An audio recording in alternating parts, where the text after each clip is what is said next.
Assalamualaikum warahmatullahi wabarakatuh. Selamat datang di channel podcast kita di acara Coffee Morning dengan saya Didi dan saya Nanti. Hari ini kita akan ngebahas apa Mbak Nanti nih ya? Sebenarnya banyak sekali isu-isu yang sekarang sedang menarik. Menarik banget ya gitu ya. Cuman di sesi ini kita akan membahas tentang sesuatu hal yang lagi viral banget ya di masyarakat kita. Kemudian kayak hampir semua lapisan masyarakat dari menengah ke atas, menengah ke bawah semuanya ngebahas nih tentang masalah ini. Masalah apa nih? Masalah yang tidak hanya di Indonesia aja nih Mbak Tanti ya, masalah tapi isu dunia. Isu dunia. Ya, masalah Iya, yang dihadapi oleh hampir semua negara di dunia ini Mbak Tanti ya.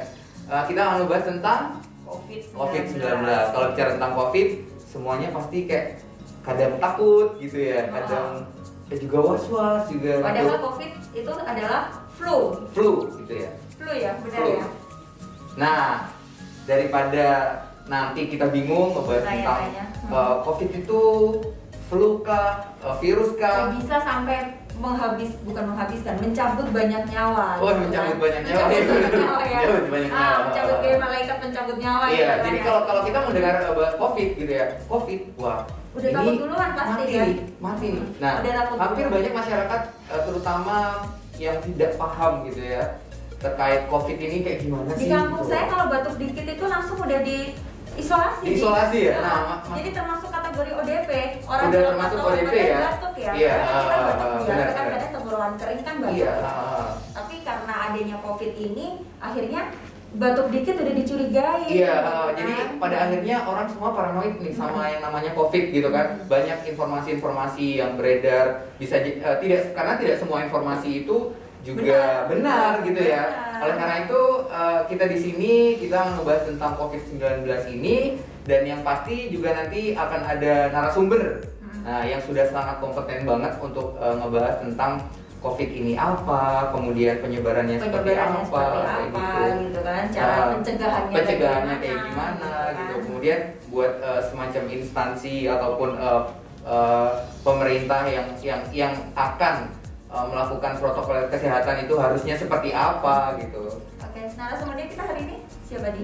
Ada dari Kepala Bidang Rehabilitasi Badan Narkotika Nasional Provinsi Jawa Timur, yaitu Dr. Purwanto, yang sekaligus juga sebagai Kasatgas COVID-19 di lingkungan BNNP Jawa Timur. Langsung saja kita panggil ya, supaya kita juga dapat pencerahan. Dr. Purwanto, kami persilahkan. Siapa bilang kerja itu beban? Kerja itu menyelesaikan tantangan, merajut asa demi masa depan, hidupkan mimpi-mimpi. Tanpa narkoba, kita ubah mimpi jadi nyata.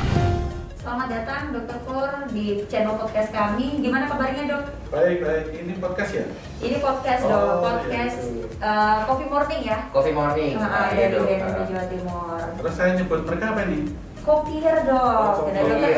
Iya. Selamat datang, Kopier. Ya baik, Dr. Pur, ini kan kita sedang bahas isu-isu yang sekarang sedang hits ya dok ya, bukan hits ya, isu yang memang sudah banyak di masyarakat tentang COVID-19 gitu kan dok. Nah ini bisa sedikit memberi pencerahan kalau COVID-19 ini, corona ini seperti apa bentuknya, maksudnya untuk penularannya bagaimana, kemudian pencegahannya bagaimana dok? Gitu kan, karena banyak sekali info di luar kan, ada yang benar, ada yang salah. Nah, ini jadi masyarakat itu bisa dibilang bingung gitu ya Mbak nanti ya gitu. Jadi diharapkan nanti dokter yang memang berkompeten menjelaskan tentang COVID ini terkait penyebarannya, kemudian protokol kesehatannya itu seperti apa gitu. Satu-satu di. Ini saking menggebunya kan. Iya, karena ini kan lagi viral banget gitu ya. Hampir semua masyarakat jadi informasinya itu udah banyak yang masuk. Jadi harus diketahui dulu para kopier semuanya. COVID itu singkatan dari Corona Virus Disease 19.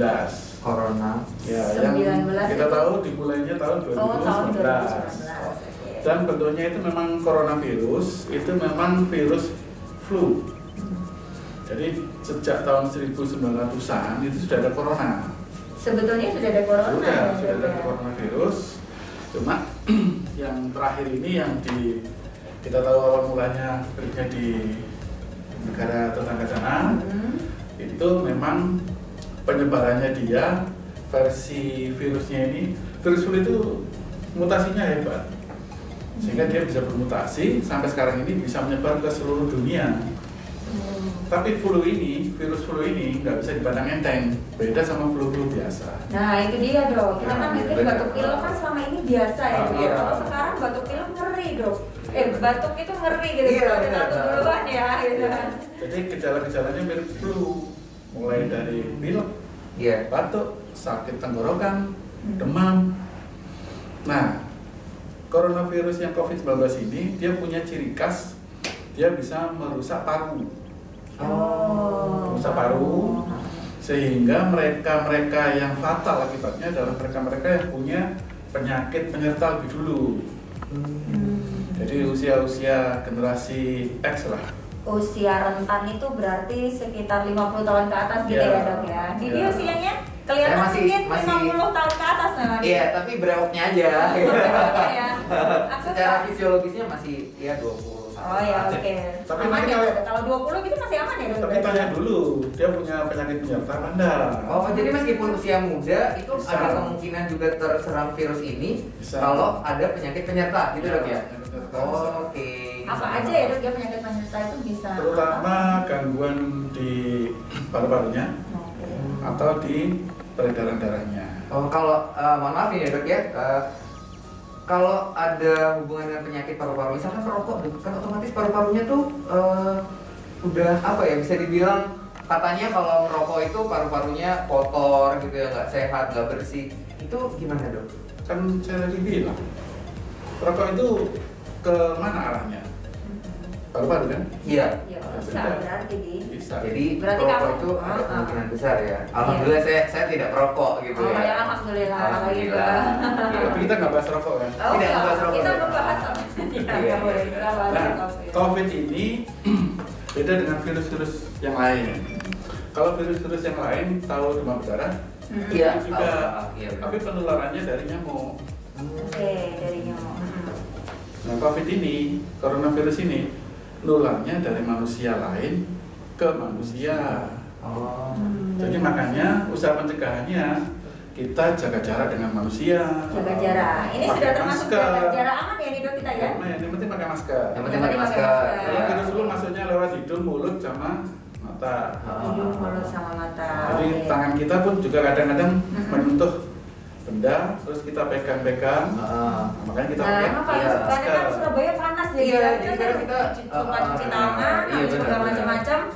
Gitu kan. Nah, itu bahaya ya dok ya, nggak boleh ya. Jadi usahakan cuci tangan pakai sabun itu sering, pakai masker selalu kalau keluar, kalau ketemu dengan manusia lain. Oh gitu ya dok. Kalau misalkan gini dok, misalkan virus itu nempel di gagang pintu gitu ya. Terus kemudian saya nggak sengaja tuh pegang gagang pintu, tapi saya nggak menyentuh hidung ataupun mulut saya, tapi kayak menyentuh rambut. Itu ada kemungkinan nggak sih dok pada akhirnya saya terpapar COVID gitu ya nggak sih? Karena kita juga worry gitu mbak nanti ya gitu loh.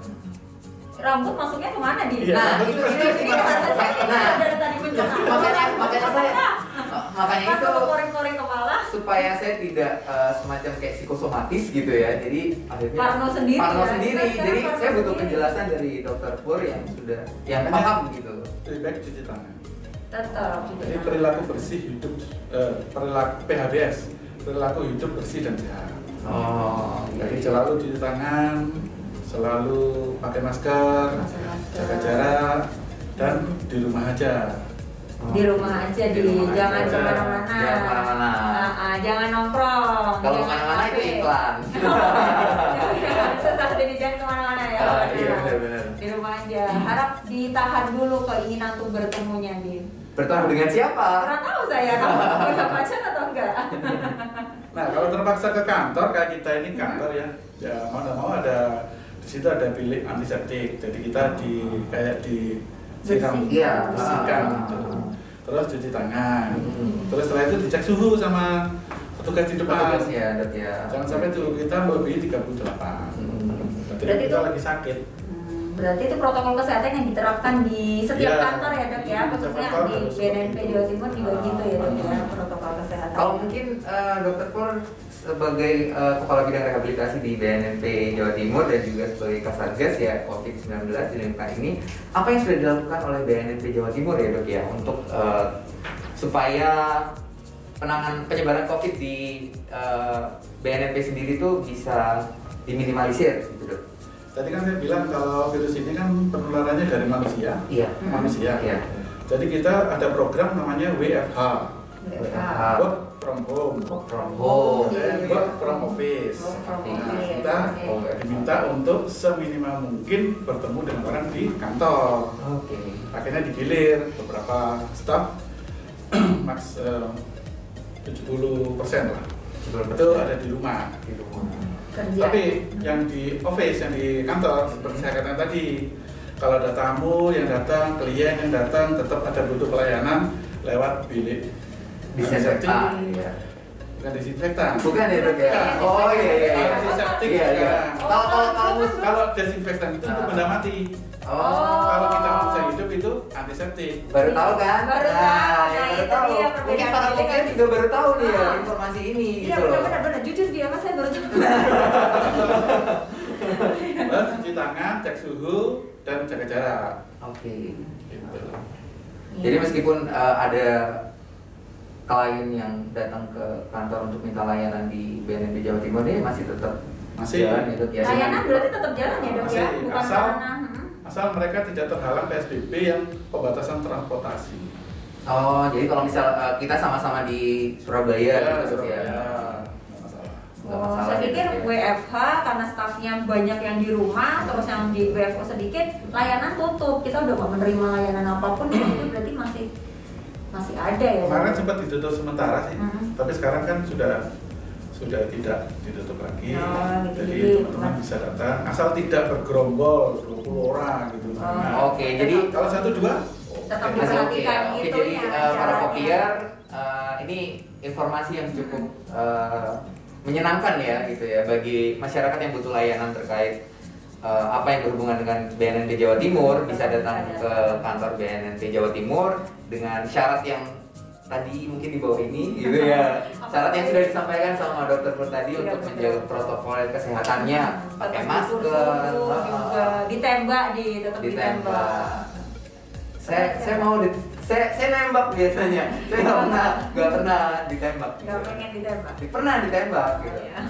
tembak air gitu. Selain ini dok, lanjut tadi selain tadi terkait apa yang sudah dilakukan untuk cek suhu, kemudian untuk di lingkungan BNNP Jawa Timur ini mungkin ada penyemprotan untuk Ya. menjaga Jadi untuk desinfektan steril ya, steril ya. Ini desinfektan. Kalau gedung itu disinfektan, kalau manusia itu antiseptik. antiseptik. Oh, ini pengetahuan yang cukup bagus ya, terutama buat saya sendiri terutama gitu. Jadi kita seminggu 3 kali, Senin, Rabu, Jumat. Ya. Tiap pagi sebelum kita datang itu timnya sudah bergerak, memprot, terutama gagang pintu, di depan juga, pos satpam yang di depan, yang sering dilewati oleh orang-orang. Itu rutin. Rutin ya. Kadang di benak saya tuh berpikir gini, dok, efektifkah hal ini gitu loh, misalnya jadi kadang saya usil gitu, ngapain sih nyemprot gitu, efektif nggak gitu terkait untuk penyebaran COVID ini supaya tidak semakin meluas gitu, apakah memang benar-benar efektif atau hanya sekedar itu dok? Kita semua para kopier di sini mungkin butuh informasi itu dok, ya memang efektif berapa persen sih mengurangi penyebaran ini kira-kira gitu dok? Kan tadi saya bilang penyebarannya dari manusia ke Manusia. Tetapi virus itu kalau sudah nempel di benda mati, dia punya masa hidup tertentu. Entah berapa jam atau berapa menit, masing-masing kan ada. Tapi kan kita nggak bisa lihat. Nah, Kan lebih daripada baik itu, mencegah lebih baik daripada mencegah. mengobati. Makanya cuci tangan, habis megang handle itu cuci tangan. Gitu. Jadi bisa dikatakan cukup efektif ya dok ya. Oke. Kemudian untuk program-program kan kalau di BNN kan selain layanan rehab ya dok ya yang datang ke kantor kan kita biasanya juga sosialisasi ke masyarakat. Nah, karena sekarang kan udah social distancing nggak boleh berkumpul, itu kan nggak dok ini yang dilakukan. Gitu. Ada inovasi dari teman-teman BPOM, yaitu KIE keliling.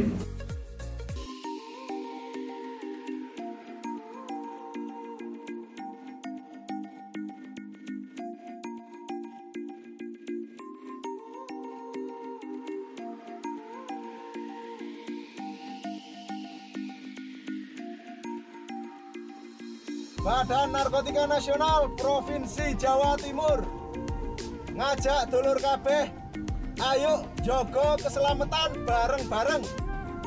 Ojo sampai dadi korbane corona.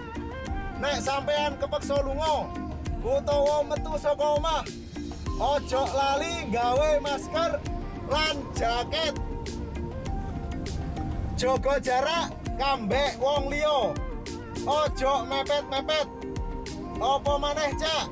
Nek ono rondo ayu. Sementara jogo jarak dhisik ya, Cak. Jadi KIE melalui KIE ngobrol, berarti gimana dok ya, lewat KIE keliling ngobrol di dalam mobil ya, ngomong. Jadi mobilnya dibuat khusus, ada yang bicara di mobil itu dipakai mic, terus di luarnya pakai speaker.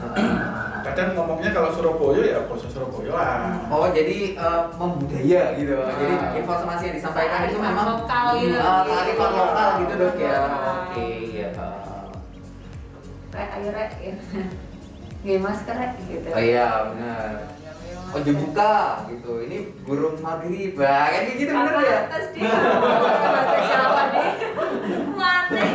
Tapi kan kita harus beradaptasi dengan lingkungan kita di mana kita tinggal gitu. Karena saya berada di budaya Jawa, maka saya harus membiasakan untuk berbahasa Jowo kayak gitu. Iya benar. Tadi kita udah ini ya dok ya. Ada pertanyaan juga kadang diri saya sendiri sih juga kadang. Ada nggak sih kerentanan pecandu-pecandu itu dengan COVID ini dok? Kalau tadi saya bilang bahwa ada penyakit penyerta. Rata-rata pecandu itu ada penyakit penyerta. Karena ketika di asesmen kan kita tanya medisnya kan. Apakah dia punya sakit badan, entah itu TBC, entah itu HIV, entah itu hepatitis. Kalau kerentanannya akan meningkat kalau dia punya penyakit penyerta ini. Kalau misalkan enggak gitu dok? Ya tetap orang pakai sabu, pakai ganja, itu otaknya itu sudah berubah. Fungsi otaknya sudah berubah. Otaknya berubah awal-awal. Gini akhirnya jadi tinggal separuh gitu ya. Awal-awal. Lama-lama bisa separuh. Dan ini sudah diotopsi benar. Gitu ya. Iya. Rusak ya akibat konsumsi narkoba itu ya. Ya otomatis dia kalau udah otak rusak ya udah nggak punya otak kan akhirnya, jadi nggak bisa mikir gitu bisa ya. Bisa dimasakkan badan beli otak. Beli otaknya. Oh iya. Ya, tapi saya nggak suka dok. Jadi saya akan menjaga otak saya ini dengan baik ya, tidak membuat. Kebetulan saya juga nggak suka Pak Dendi. Jadi jangan pakai narkoba. Jangan coba-coba ya, karena sekali nyoba. Sekali nyoba sudah otaknya berubah, akan agak susah untuk melepasnya. Karena itu seperti kita itu dijerat. Enaknya itu cuma sementara. Oke. Tapi sengsaranya seumur hidup. Seumur hidup ya. Bukan sengsara membawa nikmat, tapi nikmat membawa sengsara. Nikmat sesaat, sengsara. Udah nggak mikir. Iya, udah nggak mikir ini lagi gitu. Nggak mikir yang lain. Selama Dokter Kurt sebagai kepala bidang rehabilitasi sendiri udah banyak nih informasi tentang penyalahgunaan zat di narkoba ya di Jawa Timur gitu dok ya. Yang sepengetahuan Dokter Kurt sendiri tuh apa sih jenis-jenis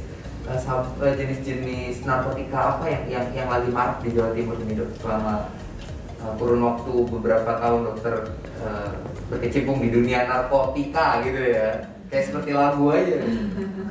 Kalau di Jawa Timur ini memang trennya masih stimulan. Stimulan itu maksudnya membuat kita itu jadi gerem gitu lah. Gerem ya. Gerem apa itu namanya istilahnya? Capek gitu. Kuat, strong. Jadinya sabu sama ekstasi. Sabu sama ekstasi. Tapi ada juga yang pakai yang depresan. Depresi itu maksudnya dia pengen tenang. Buat orang depresi gitu dok? Nah itu merokok ganja. Ganja berarti masih, maksudnya di Jawa Timur masih tenar ya? Masih. Karena produksinya kan dekat. Dekatnya di mana?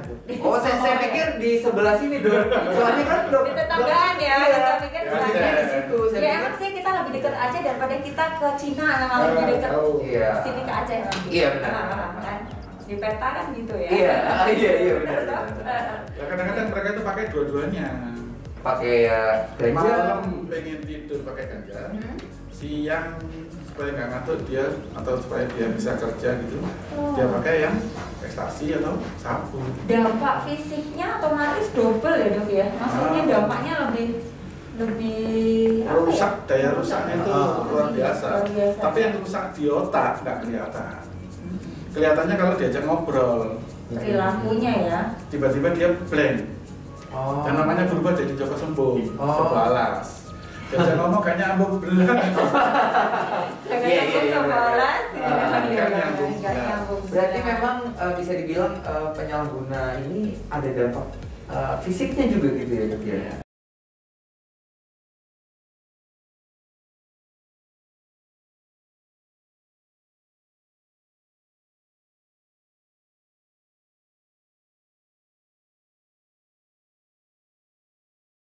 Fisiknya masih terganggu karena otaknya berubah kan.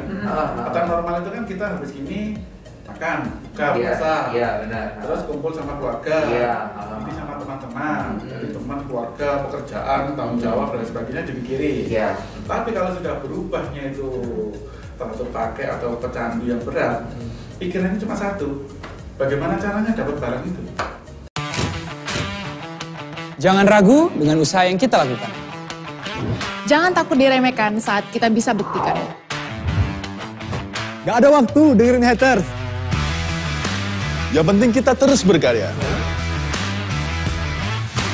Selalu ada tantangan dalam perjuangan.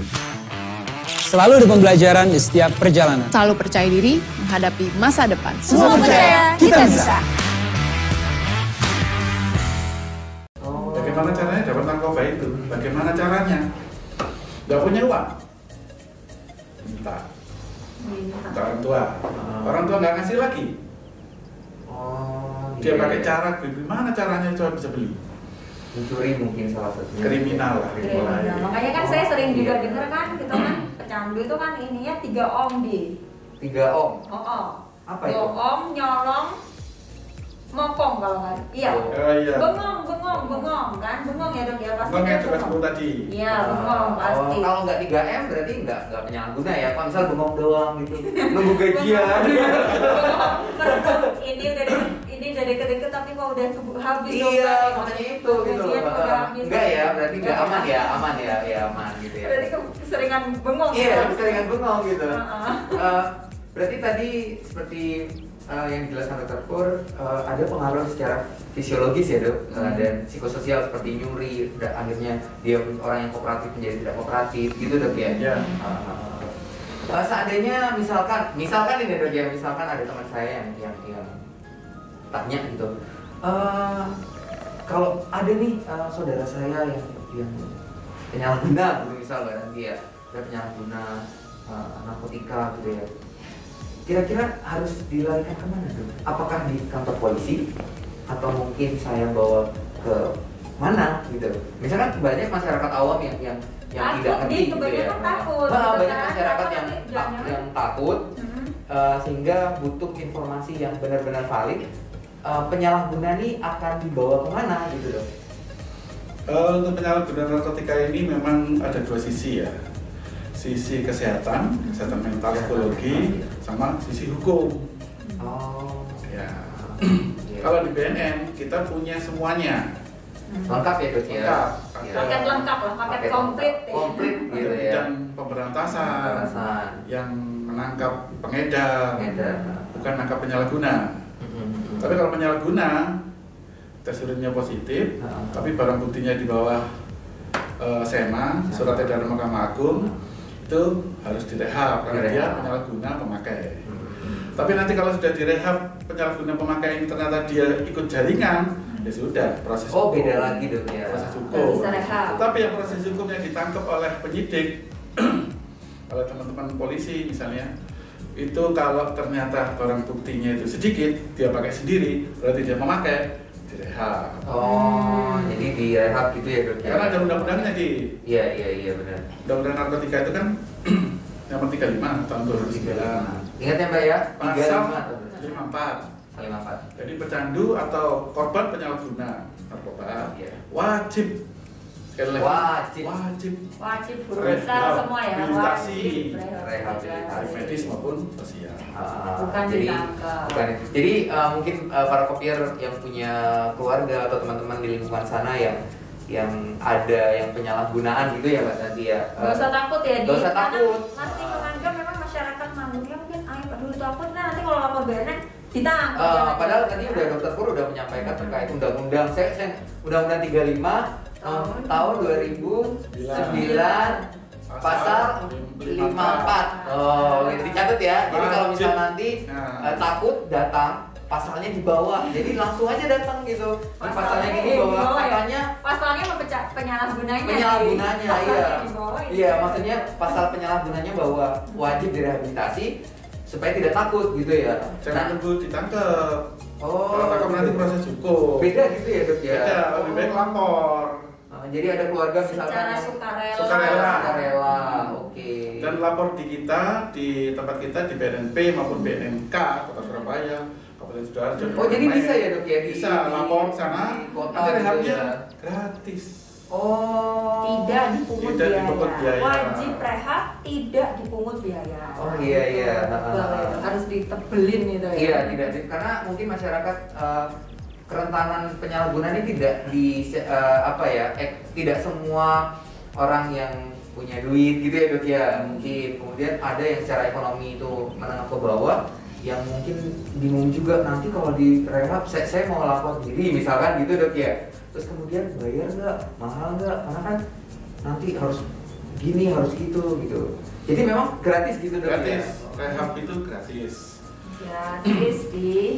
Mungkin ada syarat nggak Dok? Apa gitu untuk datang ke BNN? Ya kelengkapan identitas Iya, saja. maksud saya kelengkapan mungkin para kopier juga butuh informasi ini Dok ya. Dan kalau bisa diantar keluarga di.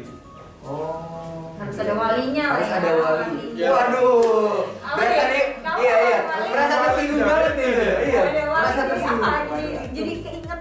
Jadi kalau bicara wali, akhirnya saya mikirnya pengen nikah. Itu tunggu undangan udah. Iya benar siap.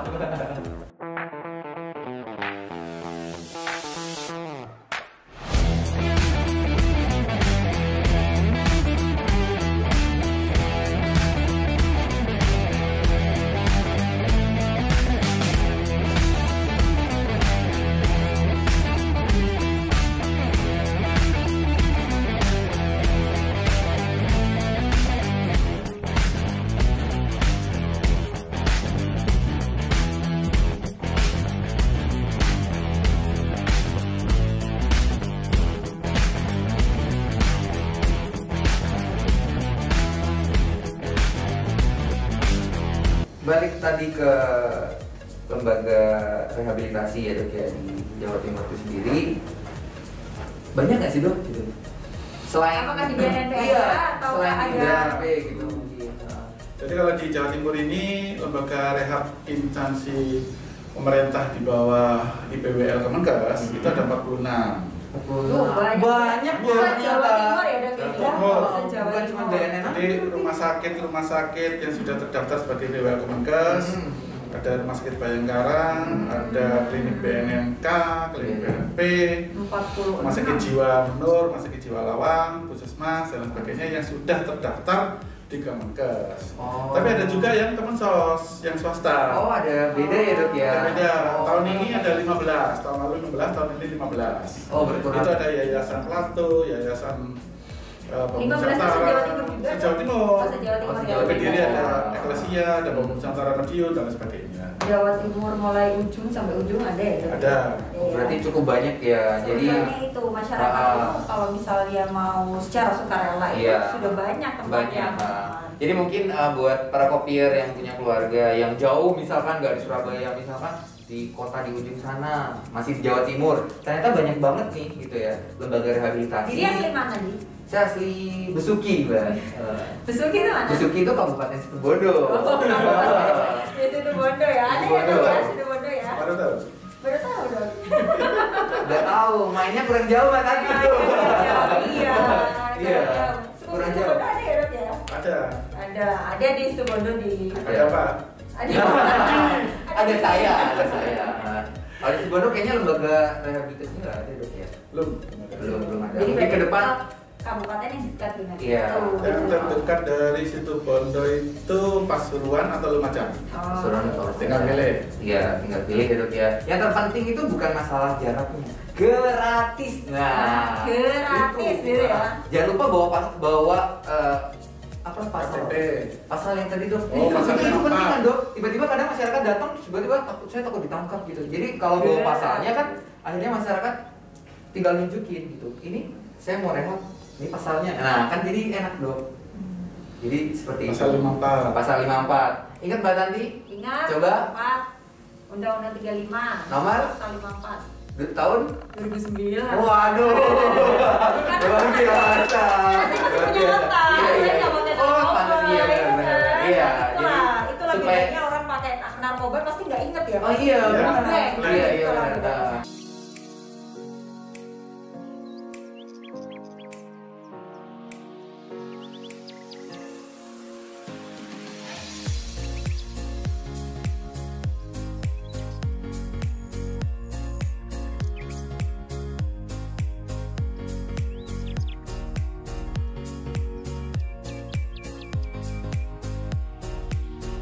Para kopier diingat ya pasalnya pasal 35 tahun 2019. Oke. Kebalik. Sorry. Ini kayaknya yang udah. Oke. Jadi mungkin kita tadi udah ngebahas banyak ya dok ya terkait COVID, kemudian terkait juga rehabilitasi, penyalahguna dan Protokol kesehatan protokol juga kesehatan. Jawa Ya, Timur, mungkin ada jadi dari semua hal yang kita bahas, mungkin Dr. Pur menyampaikan pesan-pesan, ya ibaratnya closing statement lah untuk hari ini ya terkait apa pembahasan yang sudah kita buat masyarakat, para kopier di rumah terkait COVID itu, kemudian terkait penyalahguna dan yang tadi sudah kita bahas. Singkat aja untuk COVID itu di rumah aja. di rumah aja. Untuk yang narkobanya ya jauhi narkoba, lawan narkoba. Jauhi narkoba, lawan narkoba. Jauhi narkoba, dekati saya gitu kan. Seperti Mbak Tanti tadi bilang, apa Mbak? Jauhi narkoba, dekati saya. Sekalian promo di. Iya, benar. Kamu masih jomblo? Wah, itu pertanyaan yang agak berat kalau saya ditanya tuh masih jomblo gitu. Kalau saya bilang di kamera ini nanti Ketahuan deh. nah, itu jadi masalah gitu. Karena ini semuanya hobinya TP-TP dong. Ada PSBB, ada corona, sebenarnya menyiksa dia, gitu kan? Akhirnya nggak bisa nyamper Nggak bisa kemana-mana, kan? Tapi tetap harus kekeh, kita harus di rumah aja. Iya benar. Jadi saya harus menahan rindu. Wah. Menahan rindu, ya oke. Oke, terima kasih Dr. Pur atas informasi yang sudah disampaikan ke kita dan para kopier di rumah. Banyak sekali informasi Sangat ya. banyak informasi yang baru terkait rehabilitasi, kemudian gratis tadi, kemudian pasal. Jujur saya pribadi baru Kait tahu loh. antiseptik dan desinfektan. Iya, ya antiseptik kan? itu untuk dia. apa, disinfektan itu untuk apa? Covid Saya pikir semuanya sama. Ternyata antara benda dan manusia itu beda. Oke. Terima kasih banyak dokter. Terima kasih banyak Dr. Pur. Gak boleh salaman ya kita dokter. Nggak boleh, Ya, boleh nggak salaman. Physical Iya. distancing. Atau gini, selamat pagi. Selamat pagi. Ya. Tapi Dr. Pur jangan kemana-mana dulu ya dok ya, tetap di Oke. sini dulu aja. Oke para kopier, tema untuk minggu depan yang mungkin juga Gak kalah menarik, maksudnya nggak kalah, iya selalu menarik Selalu di menarik, ya. acara kita tuh bakal selalu menarik nih gitu ya. Narasumber yang Tema dimakan, oke gitu ya. Pasal aja nggak apa bisa jadi ngerti gitu loh. Oke. Untuk tema minggu depan itu, waduh ini agak saya mau bilang tapi agak serem gitu loh. Pak Adi? Gimana ya? Tapi ini pesan dari sutradaranya, dari produsernya gitu ya. Dan untuk menyampaikan tentang tema minggu depan. Saya serem. Temanya adalah pecandu pantaskah dihukum. Nah, sebenarnya ada kaitannya tadi ya, seperti yang dokter Pur terkait hukum. Pecandu Pantaskah dihukum? Pertanyaan. Pertanyaan. Oke. Jadi mungkin para kopier kalau pengen menyampaikan pertanyaan ya, pertanyaan dan jawaban bisa di kolom Tema komentar minggu depan gitu ya. Minggu depan tanya dulu sekarang. Minggu depan kita hadirkan narasumber yang berkompeten, langsung bisa dijawab. Bisa dijawab di kolom komentar di bawah ini.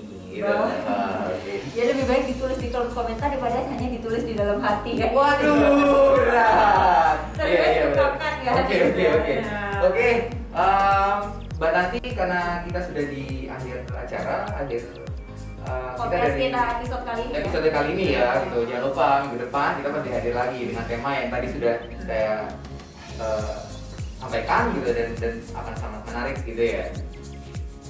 Dari sini saya Didi dan saya Tanti. Saya undur diri. Wabillahi taufiq wal hidayah. Wassalamualaikum warahmatullahi wabarakatuh. Tetap pakai masker, tetap di rumah aja, jaga kesehatan. Jangan lupa like, subscribe, dan share channel podcast Coffee Morning.